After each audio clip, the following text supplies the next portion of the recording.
So I was a trainee teacher doing in England a PGCE, postgrad certificate in education, to teach languages, French and German. And I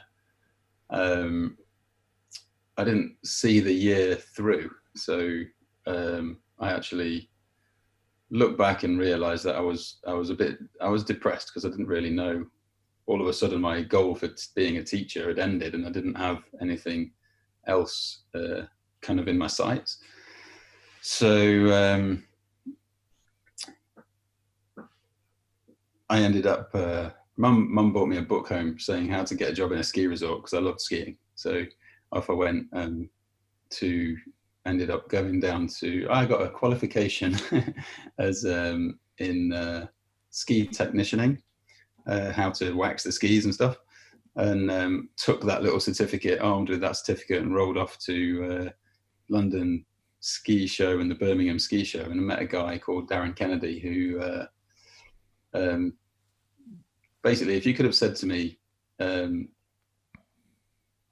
Courchevel was in the Three Valleys in France, was my favorite ski resort in the world at the time, and he basically offered me a resort manager's job in this ski resort, and I'd been offered something like £5 a season and free food to work on all these places, and he offered me a good salary. So he offered me a good salary, and I was like, wow, this is meant to be. So off I went, and I worked out there in a rental store for a year, and the same guy after one season asked me if I wanted to come back but be a bit more industry based. So he was setting up a shop, and that shop was going to be a technical equipment shop, so that we became kind of number one shop really for selling skis, boards, and then the boots. And my thing was the ski boots, to manage the hardware side of things, but also to sell ski boots. And it was we arrived in the September or the October. Actually, no, even that, in the December. I think we had like 3 weeks. So in 3 weeks, we we basically went from, I'd never seen a foot before other than the ones on the end of my feet. I thought they were for kicking footballs, and all of a sudden I was seeing these bones, introduced to this guy, these shapes, and what to look for when you're putting them in a ski boot. And ski boots are obviously unforgiving, hard and solid. So any shapes that the foot would hold that were not an ideal foot shape would show up in the ski boot. So if your foot was a bit collapsed, you get your inside ankle or the inside where the navicular bone is, that would push the toe forward into the end, or a high instep into the roof of the boot, or push the foot out into the little toe area. And you'd be able to look at someone's foot and say, when you put this boot on, you're going to be able to feel it here, here, and here. And they were like, oh my God, he knows his stuff. It's because that's what would happen as soon as they put it on. And then to reorganize that foot inside the boot so it was comfortable. Obviously, we were using Conformab or CEDAS footbeds at the time. So standing people on the silicon pads and filling up the space in the arch and shaping it so that, and I just had a massive affinity for it. So I just connected, and people could walk in the shop with sore feet and ski boots and walk out with not sore feet or a new pair of boots, where it was all managed. And then the next thing that was interesting was people would come back, and there was always one of two outcomes. One was their something didn't hurt. So whether it was their feet didn't hurt or their back didn't hurt, that's what kind of piqued my interest. It was like, we didn't really do anything with your back. We didn't do any stretching, didn't do any deadlifts. Yeah. Put an insole in your ski boot and tidied your feet up, and your back pain went away. And it was instant. So they'd come back in the same day. And of course, the other thing was that I've never skied like that in my life, the performance. So it took me a few years for the messaging, but the pain and performance were two things that were definitely coming out of organizing people's feet better. So you found as soon as you got rid of the pain, your performance got better? No, one or the other. So just either one. They'd be like, I always bring the kids skiing because they love it, and my husband loves it, but my back kills, I hate it. And then all of a sudden I fucking love it because I don't have any discomfort in my back anymore. Yeah. And then the husband would come in and he doesn't have any pain, but he's like, I've never skied like that in my life. Just flying, and you know, I can find both edges, and the instructor's praising me because what are you doing different today? Because your tips aren't together or stuff like that. So Obviously my interest was just hugely peaked. Like, what's happening? And that was it. I mean, I basically knew the anatomy up to where they cut it off here. Yeah. and good stuff was happening. But that's not true, because I always joke that I learned my anatomy from Flex magazine when I was trying to learn to weightlift age 16, so I could play adult football. Okay. Right. Yeah, so the next thing I did, finished that one season, and then I went home and I then got qualified as a personal trainer. It was it was an easy decision to make, but I spent a lot of time looking at, do I want to be a podiatrist? Do I want to be a physio?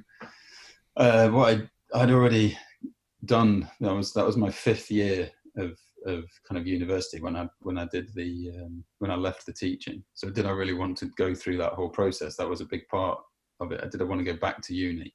And also, did I want to give up on the skiing and the ski boot fitting and all that? So, you know, a 3-month personal training program was the way. Personal training, sports massage, sports therapy, and then straight back to the mountains. So, and I won't say the company that I learnt with, but I genuinely, I didn't learn anything through the process, because I'd already learnt it all in Flex magazine, because it's just the same old. This is your lats, these are your pecs, these are your biceps, these are your delts, do these exercises. And, you know, I did learn the sports massage, and actually we did a healthy amount of massage when we were in the mountains.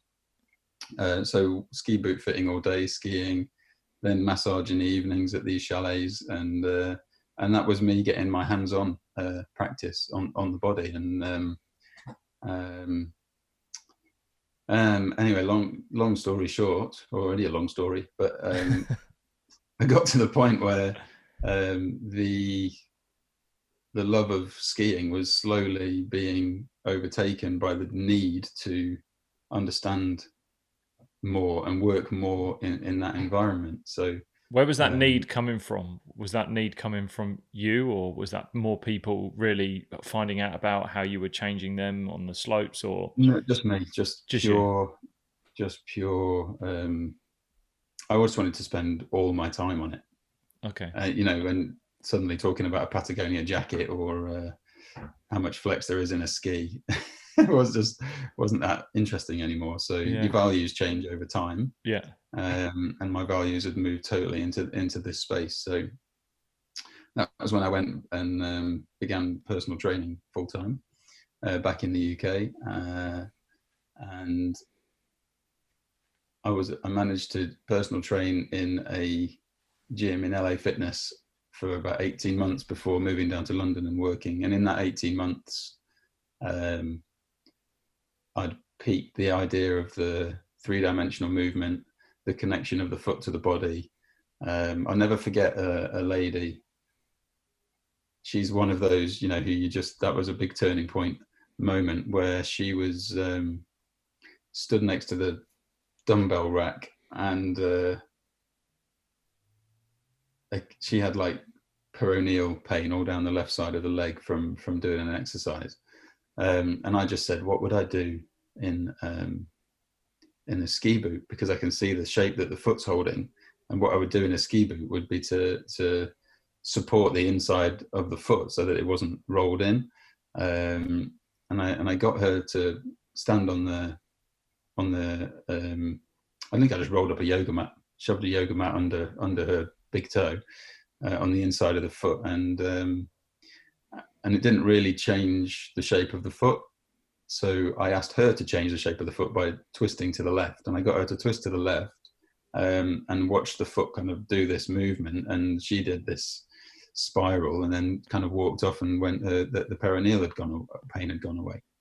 So I think I was lucky, I think, but I did the right things, but people would have these amazing responses. And of course it wasn't always, but you remember the ones where you go, well, that did something. Yeah. So try and break that down and try and understand that. And so all of a sudden you can move the body to influence the foot. You can move the foot to influence the body. There's got to be a connection. Let's go and find it. And we ended up looking at the gait cycle, the walking cycle, so that we could better begin to appreciate the knock-on effect, if you like. I'm trying to talk in my brain back then, but it's really hard. But there is a knock-on effect. So if I move my foot, it will affect the ankle, which will move the tibia, which is then speaking to the knee. So then now the thigh, the femur bone's involved. Now we're at the hip, then the pelvis. If the pelvis is moving, then now we're at the spine. And that was a crazy period of time, of just every spare moment of just looking at how one bone is speaking to the next bone, and meeting people, specialists in biomechanists, a guy called Hamish Wolfenden, who was he was a specialist in the windlass mechanism, which is the mechanics of the big toe, and they would just introduce to me like stuff, and you just dial it into the system and grow the understanding. So and then 2007 I started, I think, teaching my first course, and I always figured I was like 2 millimeters ahead of everyone else in the room. I just had this little idea and they wanted to know about it, and so I taught everything I knew in 2 days. And they loved it, and they said, when's the next one? And I said, oh my God, maybe a month, give me a month. And so I went away and I worked hard again to kind of pop up a next layer, and then we did it again, and then we ended up running that like 4 times before then I thought, like, we've got a course. And it was really organic and natural and just working with people. And then in 2014 had already been invited over to teach in Italy, and traveled around a little bit.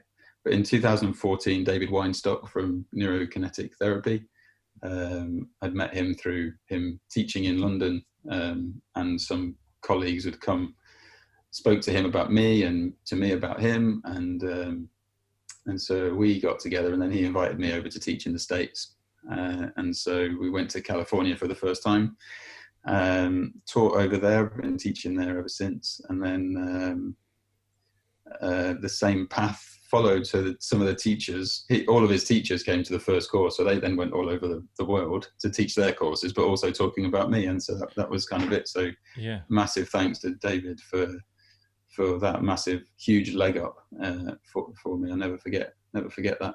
And so yeah, we've been doing that ever since 2014, 2013. I wrote What the Foot, just a burning idea to get everything out, and I'm so pleased to be able to offer some of the online stuff you mentioned earlier, because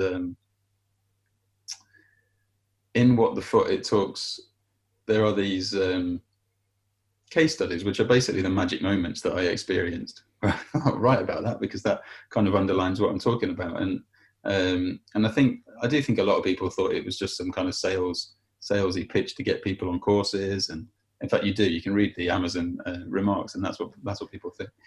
And there's also in there, I don't know if I ever regretted it, but I had my reasons, and it talks about the 6 magic exercises. So we teach a gait cycle that has 6 phases of gait. Well, I've actually got 12 going on in here, but we teach 6, and one of the 6 is swing phase, which can break down into 2. And if you can break the 6th phase into 2, you can break them all into 2, and that's how we end up with 12. But we teach these 7, but in What the Foot I talk about 6 because it's a nice image, and I call them the 6 magic exercises. But I explain that there's I can't give you the exercises because the exercises aren't exercises.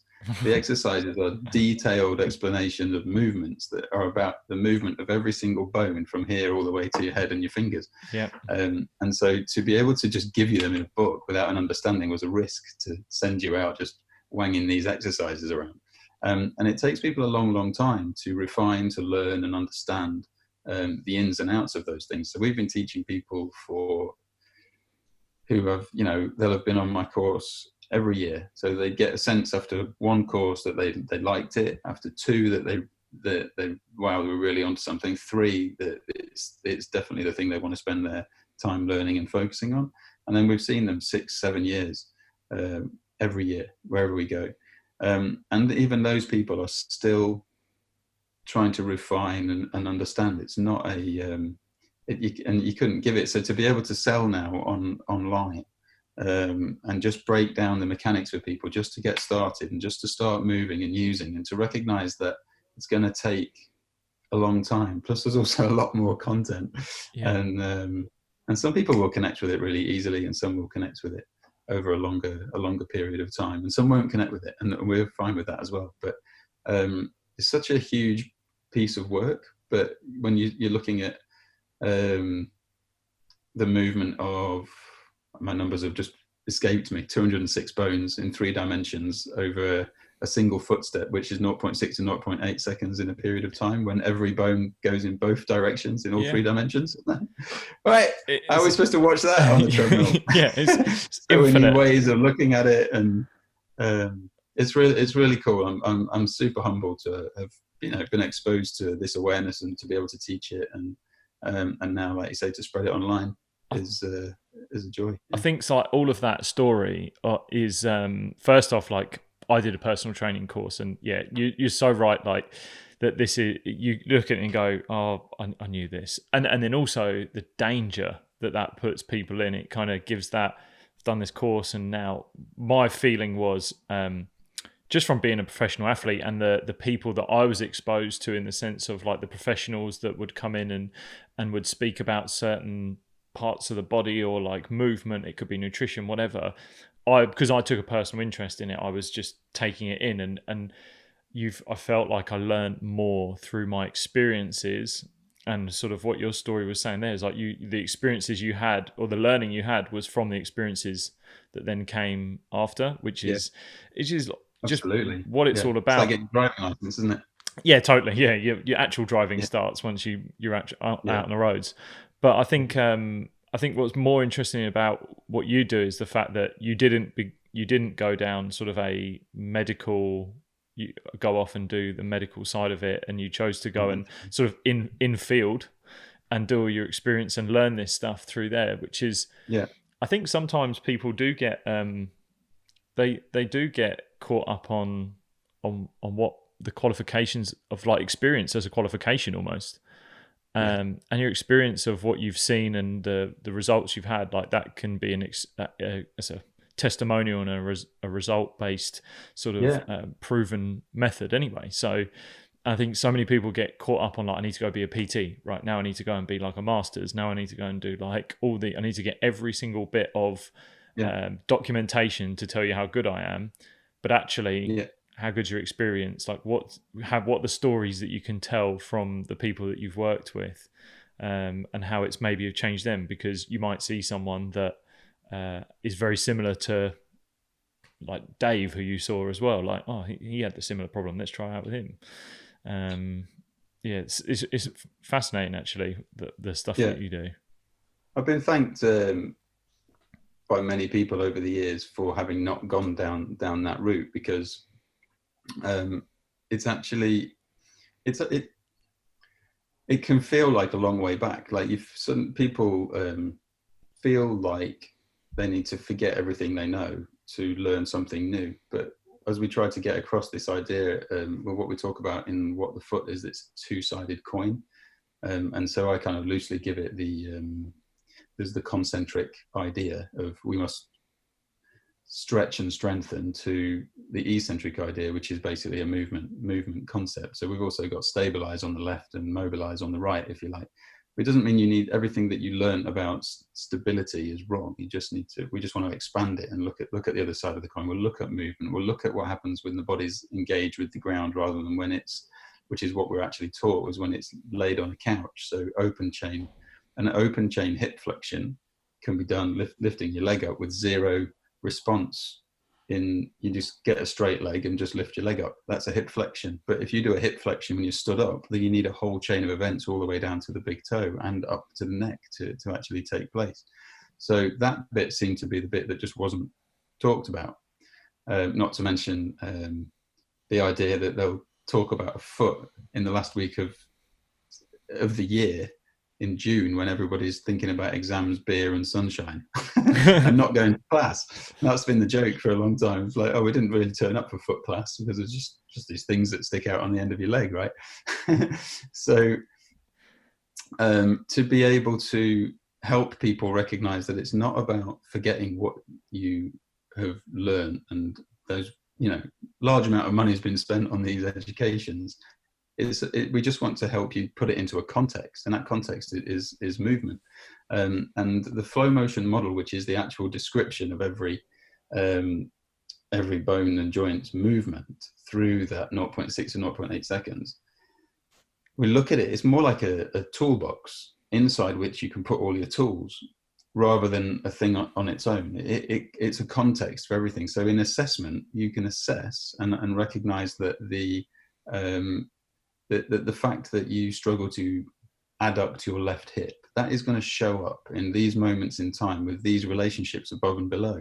And there'll be a couple of options, and then you can add an assessment of a rib cage, and all of a sudden it will dial it down to these relationships going on. So inside it is an assessment process, inside it is a movement process for a desired outcome, and it's all based on the actual shape of our anatomy, because we've all got, give or take, some people have bigger pelvises or deeper or shallower. They're actually the same shape, and we all have the same skeleton, and your hip, everybody's hip, whether we have that discussion about whether it's shallow, deep, big, small, everybody's hip needs to be able to do 6 things, and that is to flex, extend, adduct, abduct, internally and externally rotate. And if it can only do some of those well and others not, it's going to have a huge impact on the whole body. And so we very simply take all that complexity and back and go, can you actually get your hip to do those 6 things, but not on their own, on a couch, not pushing against something or pulling something, but in gorgeous unison with all the structures below. So if I can't adduct my left hip, when I do, where do I want my weight? Where do I want what shape do I want my foot to be in? What's my knee going to do? How is my spine going to respond? Is there a rotation? And all of those things. And we work in individual planes, cross-dimensional planes, to help people just explore their body in a very different way. So when you've worked with athletes as well, haven't you? You worked in Premier League.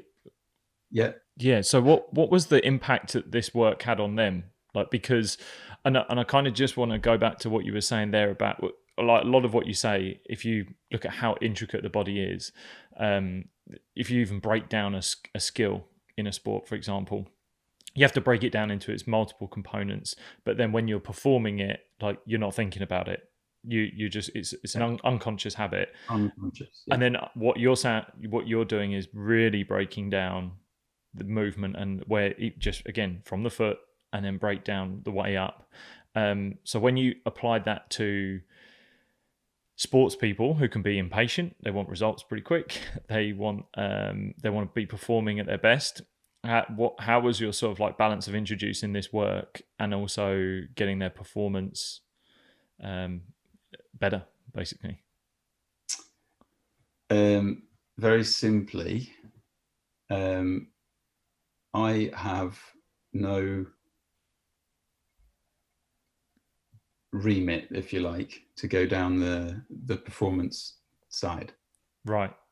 Because what I know is that if they can access their anatomy better, their performance is, they know how to use a ball, they know how to play the game, and having more access to their anatomy just gives them much more of everything they already had. Right. Yeah. So that's almost a given for me. Regardless of sport or no sport, actually. I know how to walk to the bus stop. I can walk to the bus stop one way and then go through a process online without even seeing a person and walk to the bus stop differently. That's my performance. That's my ability to get to the bus. So I was stressing my knee every step I took, and now I'm not, because I now know how to rotate my pelvis differently. So that's the kind of performance connection. The challenge it's not really a challenge. I don't find it a challenge. Football clubs have a way, it would appear, of working with their injured people. They have a process. They have a doctor at the top. They go through a process whereby there's an injury. They know how to treat it acutely, locally. Then it goes on this kind of downward slide, unfortunately. Whereas if there's no outcome over a period of time, the rush is to get them to a specialist, and then the specialist tends to look at it, and then they go to a surgeon, and then there's a surgery, and then there's a rehabilitation time, and whatever. So I guess you either get lucky with your injury and it's treatable quickly, or you end up on that slippery slope. That's what it seems to be. What I'd like to, invite the possibility of recognizing that a lot of these injuries are coming, yes, they're coming out of overuse, but overuse of your body in a certain way, because the exercises are strength and conditioning based, and so they're repetitive.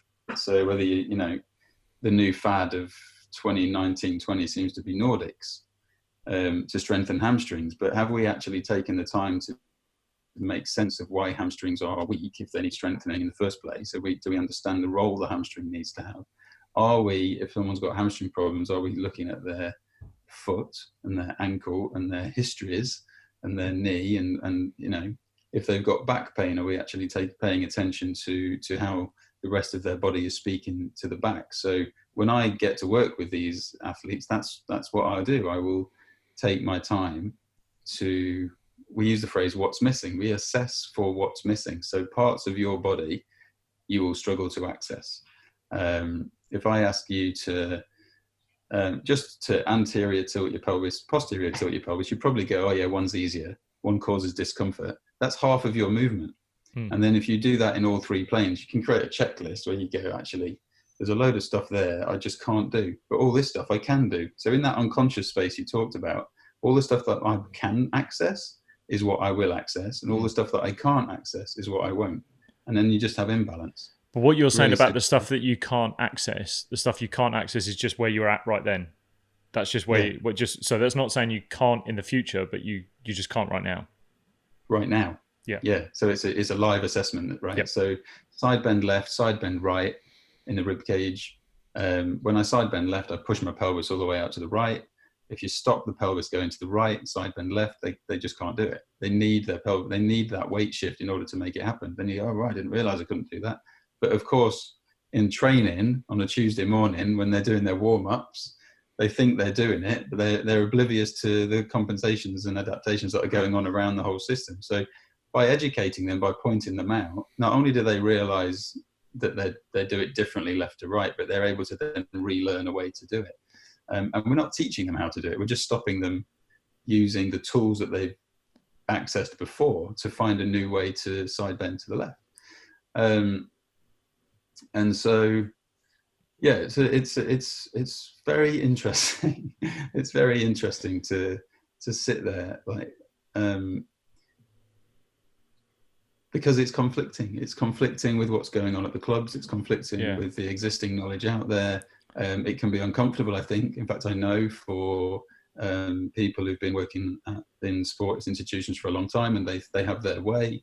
And so, I do my best. I would love to be able to educate and help them out, but there's a difference between speaking to the medical outfit and getting players to come for work. So. Yeah, it's a tough one until you get that kind of one from being on a player's side. Like, you need that buy-in, and you as a player, you're given, whether you're an amateur and you go and see someone who gives you a plan, or you're a professional and you have strength and conditioning, you have a full medical team sort of on show.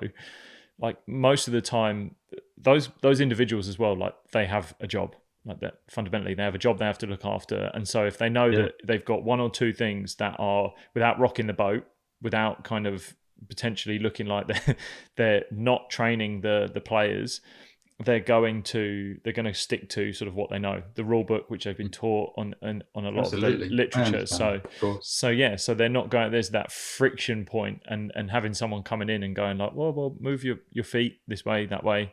This is how we're going to change the way we train a little bit.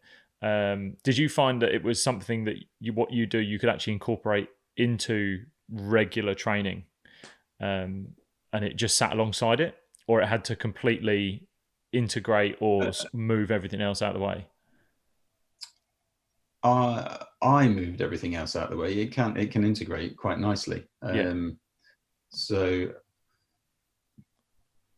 for instance, like if it's strength and conditioning that you're doing, and it's bodybuilding and lifting, for instance, it wouldn't integrate so well. So you wouldn't change the way you do a deadlift or a squat, because you've put in large weight on or whatever, and you stick to the parameters of that. But outside of that, your prep, or the way you prepare the body, the warm up, whatever, can all be done in a way where you're optimizing your mechanics for that session and for that kind of whatever phase of training you're in.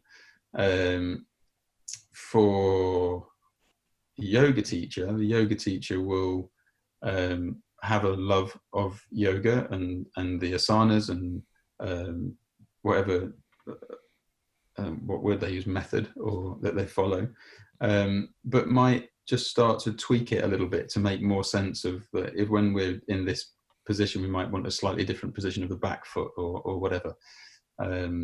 And a lot of Pilates teachers have slowly adapting, because Pilates has gone from the kind of laying on the back village hall Pilates to the reformer Pilates and whatever, and so that's started to become much more 3D. So those people are really engaging in trying to make sense and understand more of the movements that they're applying in those regards. So again, it's that toolbox idea.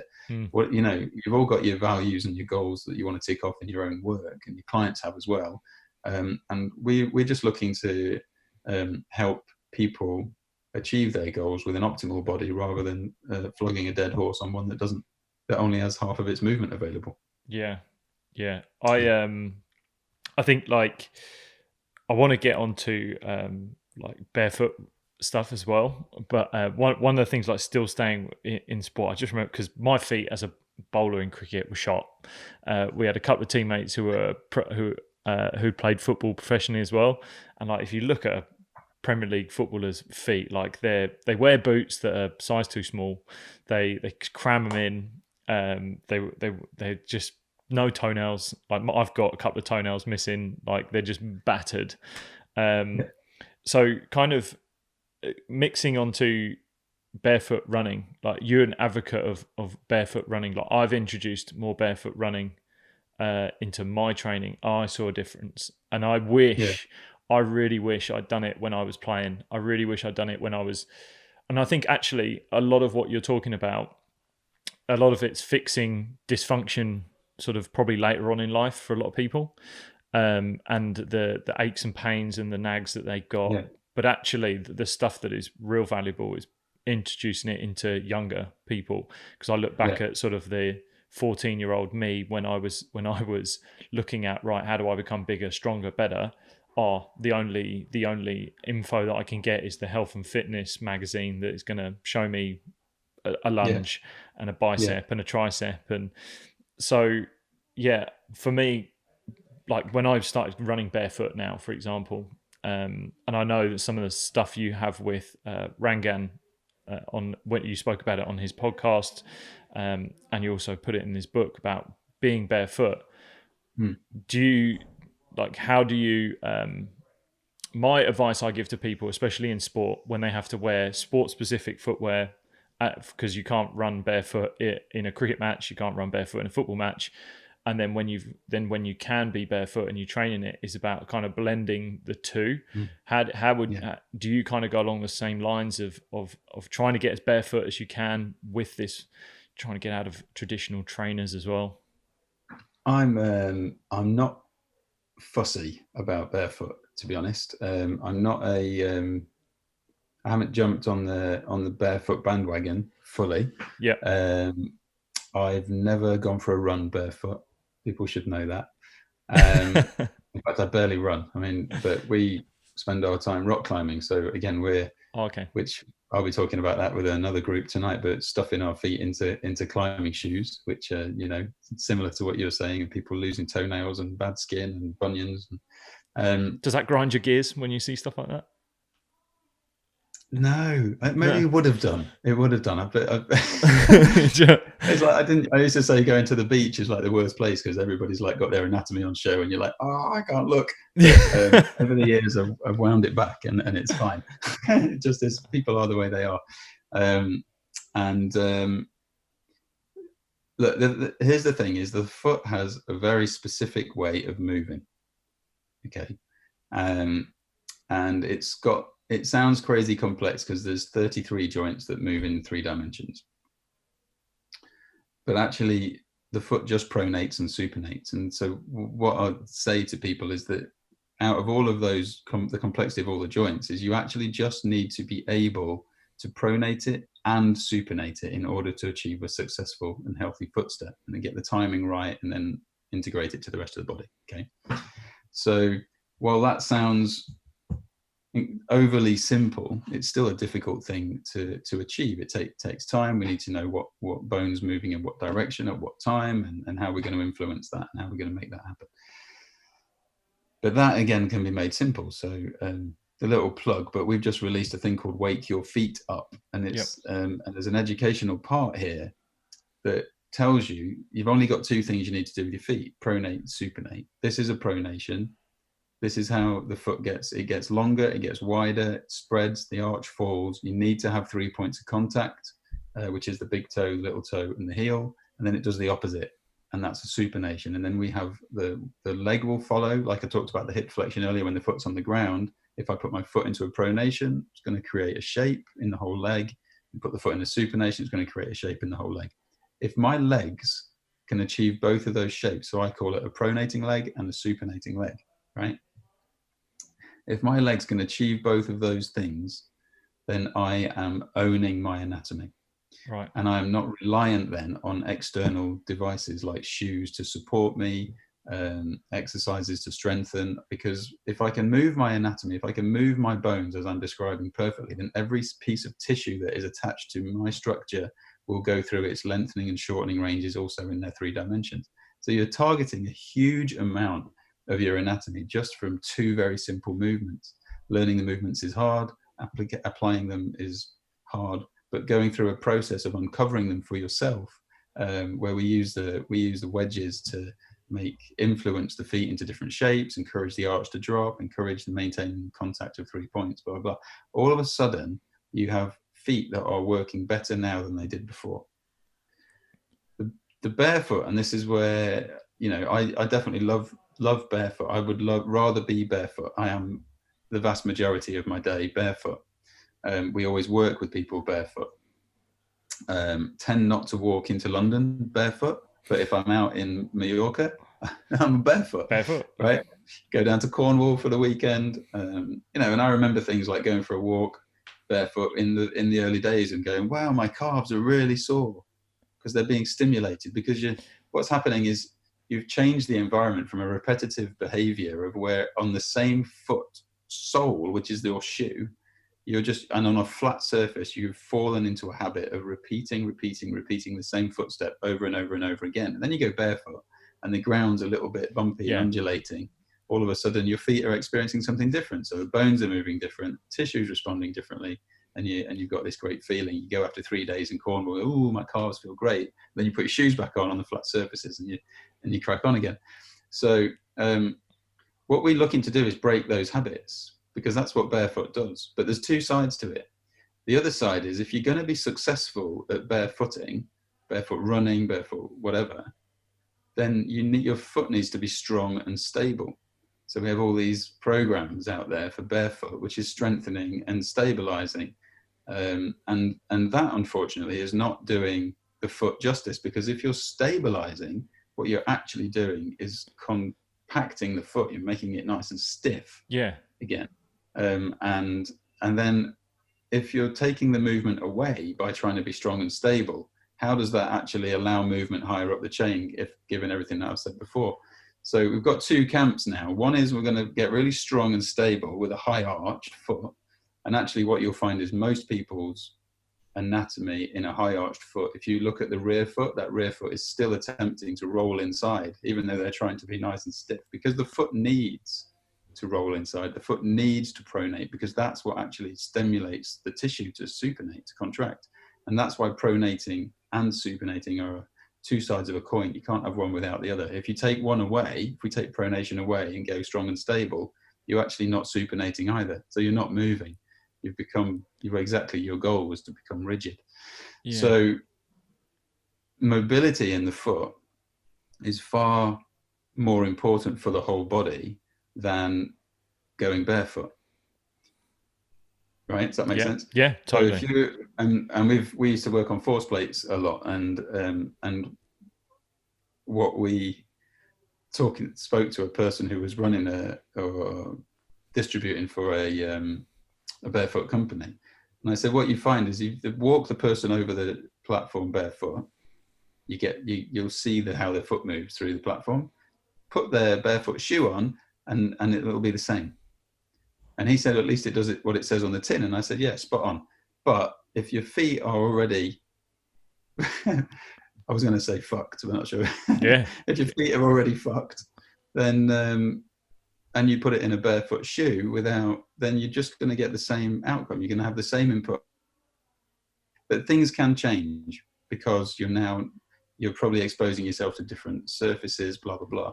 My thing is, if we can get your foot to move better and ultimately dominate the footwear that you're wearing, rather than have your foot dominated by the footwear you're wearing, you can be in a very, very strong position. So like you said, you're training, or you've got to play in your cricket shoe. Yeah. Obviously size and fit and all that is super important. But then outside of that, what more could you be doing to make sure that feet are accessible, mobile, and in those ways? So you could probably do a lot for people. Yeah, I think that's a really, really good point about how mobile your foot becomes, because that's what I felt. I felt my foot, and not only that, just general elasticity of my entire body. It was a Joe Rogan podcast, and I can't remember the name of the Iron Man that was on there. But he was an ultra runner, and he was talking about, because they were talking about the fad of sort of like new barefoot people coming out and talking about it, and does he do it?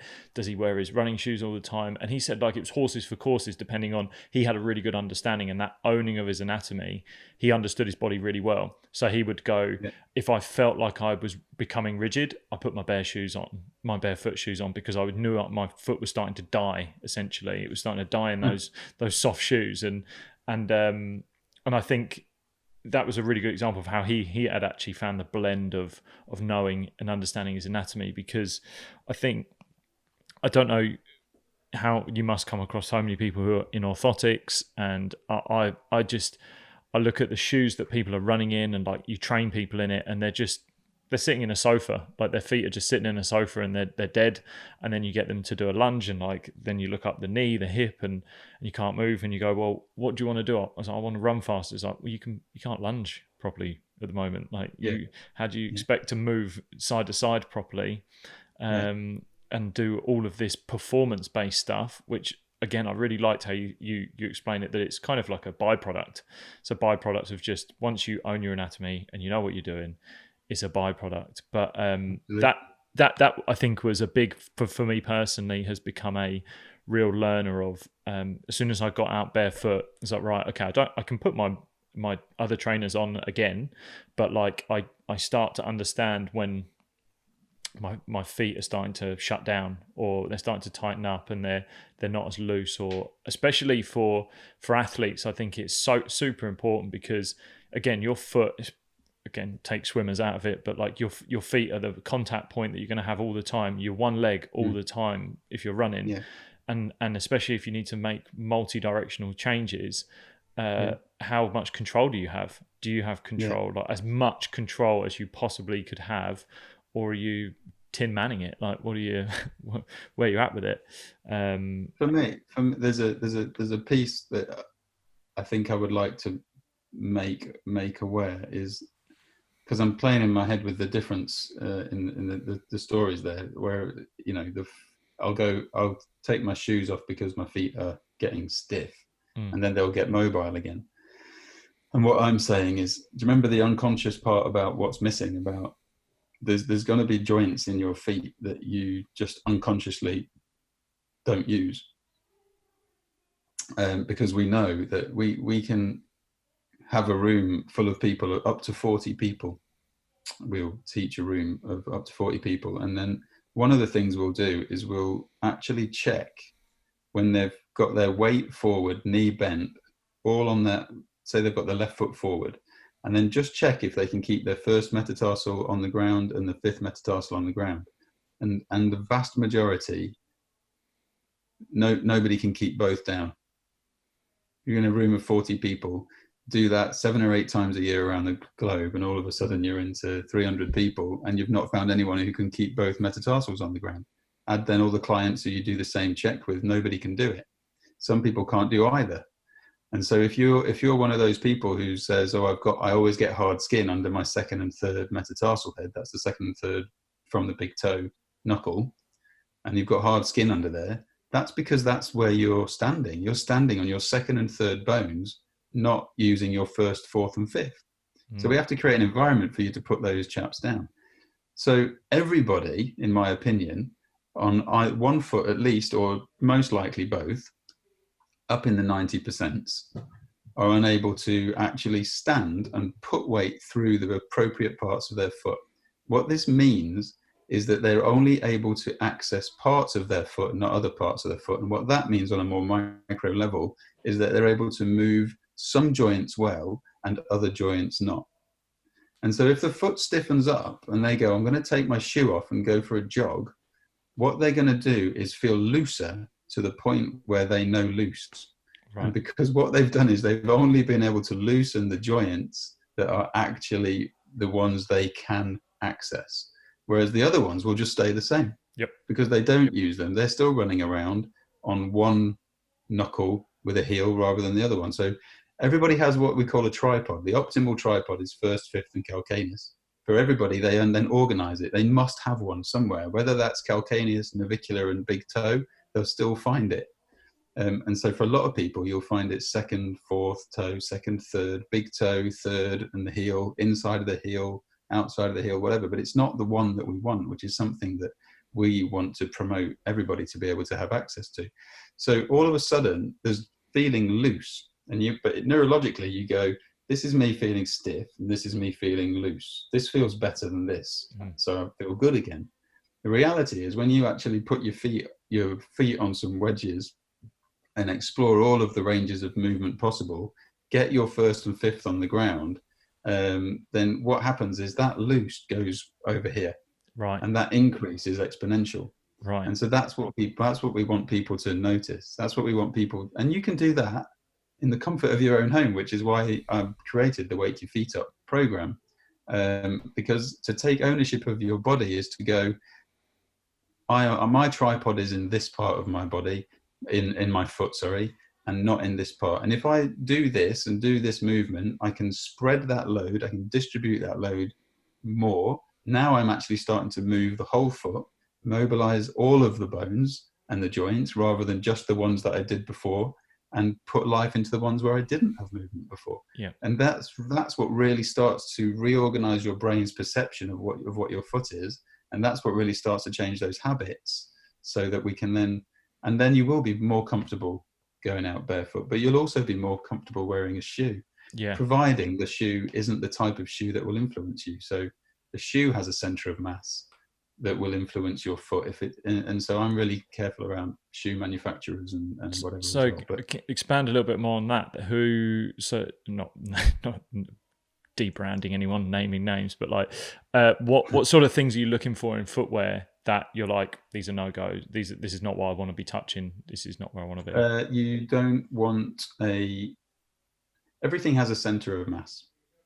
So if I normally do this, but if I hang, are we doing this on video? Or? Yeah. If I hang this by a piece of string, that piece of string will run straight through, vertically through the center of mass of the structure. And if I do it here, it will run through. You can hold a human. If you hold a human by the wrist, that vertical line will go straight through his abdomen, his L4, L5. If you're hanging by the ankle, that vertical line will go straight through it. So we can mathematically work out a center of mass of everything. We used to do it for skis as well, so you could find where you mount your binding. And a shoe's no different. So you can organize the laces to check, but if a center of mass is too far inside, it will naturally create a roll in the shoe, which will then have an impact on the foot. So you do have choices to make around your footwear. Is it comfortable? The vast majority of footwear, by the way, is I would talk about debranding, but it's just a whole industry that isn't necessarily. So the barefoot shoes are less impactful in that sense because they've got less material. But I have seen barefoot shoes where I've seen somebody walk into a classroom barefoot. Later, I've seen them with their shoes on, and they're being forced to roll in differently to how they were. So even a barefoot shoe, because it is an external input, can have that impact on you. So is there any shoes that you go, thumbs up, go get those, or you would point people in the direction? Shoes, really, you are just really as barefoot as you can get to. I absolutely despise buying shoes. Really. And so when I do find a pair, the last pair, I don't even know the name of the brand. They were not the prettiest, but they're just really nice, and I wore them a lot. And I had an Under Armour pair, which I had for way too long, and because they were so good. And then when they finally carked it, I found out that Under Armour seemed to have changed their shoe again, so I'm less happy. So currently on the lookout. But again, what you're saying is really the more you have control of that foot, and the more strength that you're having within it, and the more of all of the work you're doing, even if you did get a poor shoe, as long as you're not living in it 24/7, 365, like you're going to be better, and you're doing the work to look after your foot. I think, but then again, that's hoping that someone is willing to put that work in. Like there's that element of it. Exactly. That is the same thing, isn't it? If you go and you do let's say bowling, we could perceive bowling as an imbalanced sport. Yeah. So it's fine to do your imbalanced sport. Most sports probably imbalanced on some level. Yeah. If you then come away and you spend your time organizing your whole body so that it's balanced.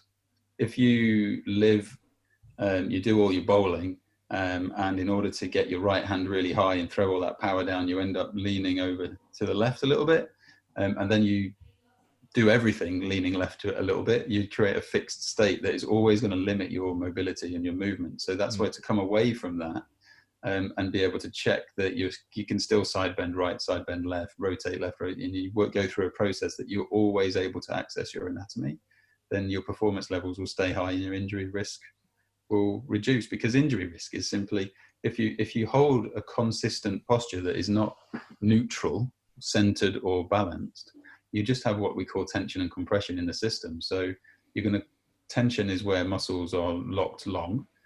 So they're longer than they should, because if I side bend to the left, all my right side is basically put under tension, but my left side is placed under compression where joints close.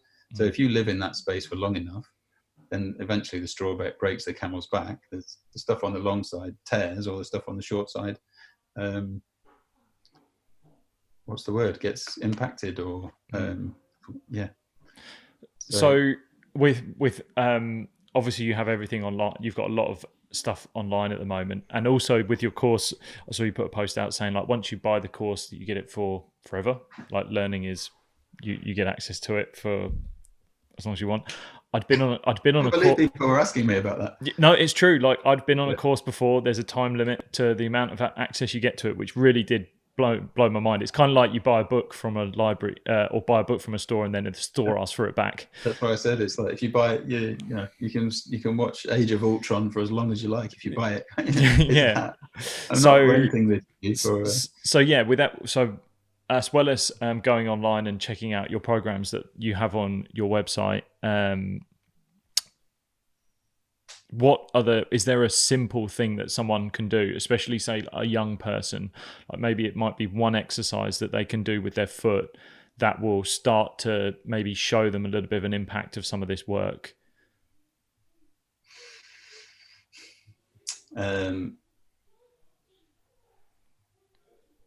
Without having any stuff, I would I think my number one thing for anybody to go away and try to do would be to get those 3 points of contact we talked about Right.